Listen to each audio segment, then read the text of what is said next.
क्या आप जानते हैं मरने के बाद आत्मा को 47 दिन तक कैसी भयानक यात्रा करनी पड़ती है? गरुड़ पुराण का यह सच आपकी रूह हिला देगा। गरुड़ पुराण में भगवान विष्णु ने गरुड़ जी को मृत्यु के बाद की दुनिया का रहस्य बताया है।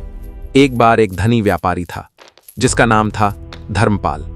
जीवन भर उसने बहुत धन कमाया, लेकिन कभी दान पुण्य नहीं किया, न ही गरीबों की मदद की।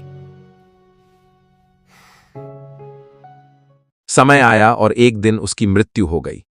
जैसे ही उसने अंतिम सांस ली, उसे लगा सब खत्म हो गया, लेकिन असली यात्रा तो अब शुरू हुई थी। अचानक दो भयानक यमदूत उसके सामने प्रकट हुए। उनकी आंखें लाल, शरीर विशाल और आवाज डरावनी थी। उन्होंने धर्मपाल की आत्मा को पकड़ लिया और यमलोक की ओर ले जाने लगे। रास्ता आसान नहीं था।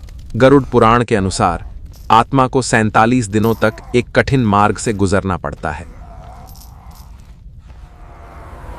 धर्मपाल को एक ऐसी नदी के पास लाया गया जिसे कहते हैं वैतरणी नदी। यह नदी खून, गंदगी और पापों से भरी हुई थी। धर्मपाल चिल्लाया, मुझे बचाओ। लेकिन यमदूत बोले, जीवन में तुमने कभी दान नहीं किया, इसलिए अब तुम्हें इसका फल भुगतना होगा। वह नदी पार करने के लिए तड़पता रहा, लेकिन कोई सहारा नहीं मिला। फिर उसे कांटों भरे रास्ते, जलती हुई जमीन और अंधेरे जंगलों से गुजरना पड़ा। हर कदम पर उसे अपने पाप याद आते रहे। आखिरकार कई दिनों की यातना के बाद वह यमराज के दरबार में पहुंचा। यमराज ने उसके कर्मों का लेखा देखा और कहा, धर्मपाल, तुमने केवल अपने लिए जिया, दूसरों के लिए कुछ नहीं किया।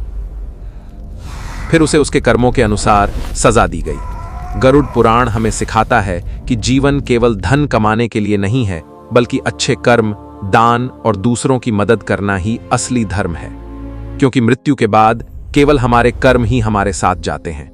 अगर आप भी भगवान में सच्ची आस्था रखते हैं तो वीडियो को लाइक, शेयर और सब्सक्राइब जरूर करें। हर हर महादेव।